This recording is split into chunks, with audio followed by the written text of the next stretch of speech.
Stacy, and it is Thursday, November 10th, and I'm your Thursday vlogger. Welcome to the Weight Loss Diaries. So, number one, to be honest, I almost just totally forgot to do my video. I've been so busy today. I had two little daycare kids, and I just booked on getting things done that I needed to do. I had to make tons of pillowcases for like a gift I'm making, and yeah, and then my kids came home. I got off work early and started talking to them. I'm in the midst of running into a choir concert for one of my daughters. Sitting here and I'm just like, duh, my video. Okay, so here I am. Quick check-in on the health thing, weight loss. Tuesday, I did not have my Weight Watchers meeting. I will go next Tuesday. But I kind of, on my scale, because I use both scales, on my scale, I pretty much maintained this week. And that's, you know, I'm happy with this right now through the holidays. Sporadic dinners and weekend sports events and stuff with my kids. My daughter's birthday was on Tuesday. You know, small little things, you know, that whole holiday rush. So I'm looking for any type of loss on top of maintaining here in the next few weeks. Make it through the business. I actually think I'm going to try to up making more than just every other week of my Weight Watchers. I kind of got a couple ride situations figured out, I think, from some of the ladies. So I'm hoping to get into that a little bit better. Topic of the week is heart disease. First of all, we were supposed to kind of say before we looked into it a little bit more was, what did we know about it? Okay, I don't know a whole lot myself. I guess because I've always had such good health. I've never had high blood pressure, even through any of my pregnancies or anything. I've never wavered, you know, in any high blood pressure or any heart type of issues. I did know it was like one of the number one causes in women. You know, it's a high risk factor in women. I did know that.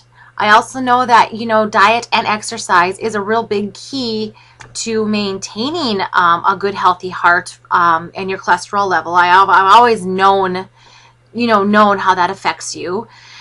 And I did known as kind of hereditary. It can run in the family. I know being overweight and obesity, of course, affects it. Pretty much everything all the other ladies have said. I feel kind of, I don't feel like I'm slacking on this topic, but there's been so many ladies before me. They've hit so many of the topics, it's kind of felt repetitive. But that's kind of what I've known. I've just known that, you know, you should just really watch like your cholesterol levels and stuff like that. That's about all I really know. So, you know, listening to some of the other ladies' blog on what some of their topics, you know, a variety of different little things.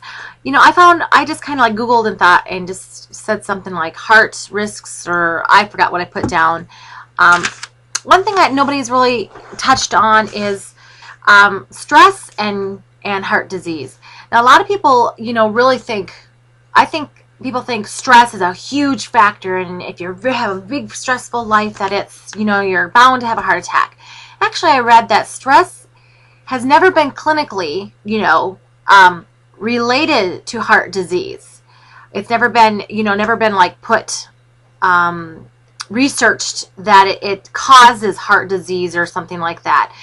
It is it is connected to, or it's more, stress is more related to some of the risk factors having to do with having heart disease.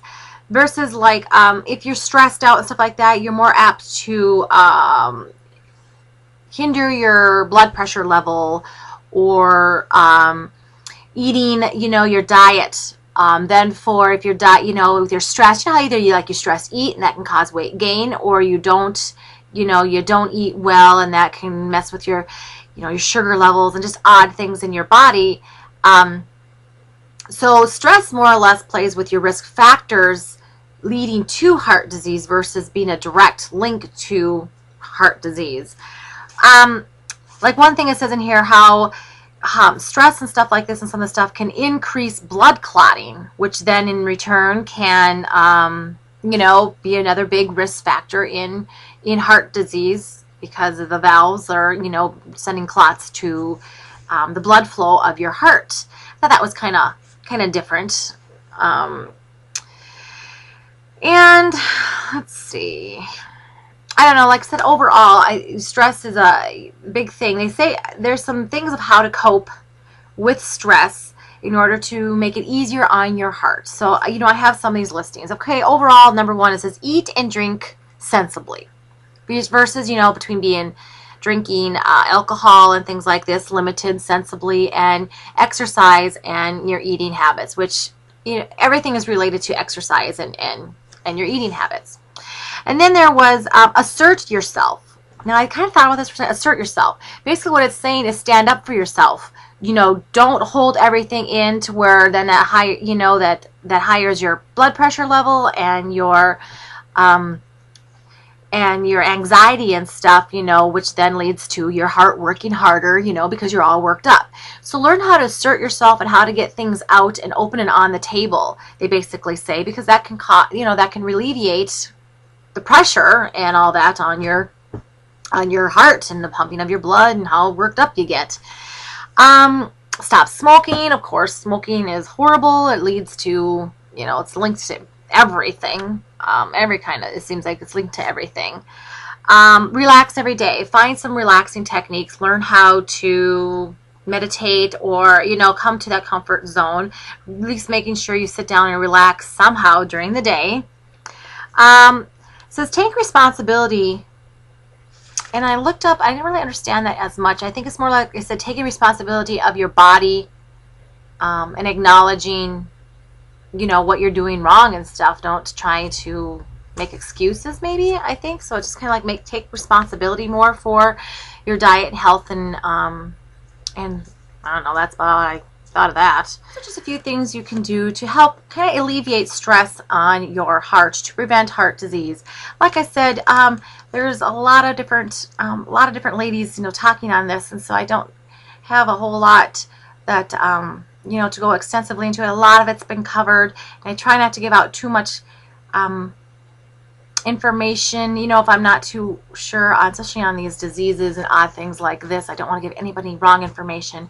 But overall, you know, don't ignore the symptoms. If you're having pains, if you're having something, you're feeling uncomfortable, I think, you know, I watched Dr. Oz, and he really covers, he just actually not too long ago covered, you know, your heart. And his biggest advice is you know what, don't ignore the symptoms. Don't, I think it was like a heartburn.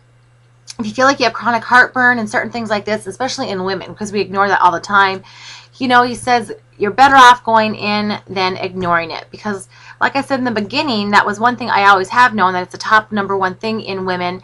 And he says, you know, we women really put our health to the back burner sometimes over everybody else. So listen to your body. If you're not feeling well, get it checked out. Yeah, that's about all I can say for now. You all have a good weekend, and I will see you next Thursday.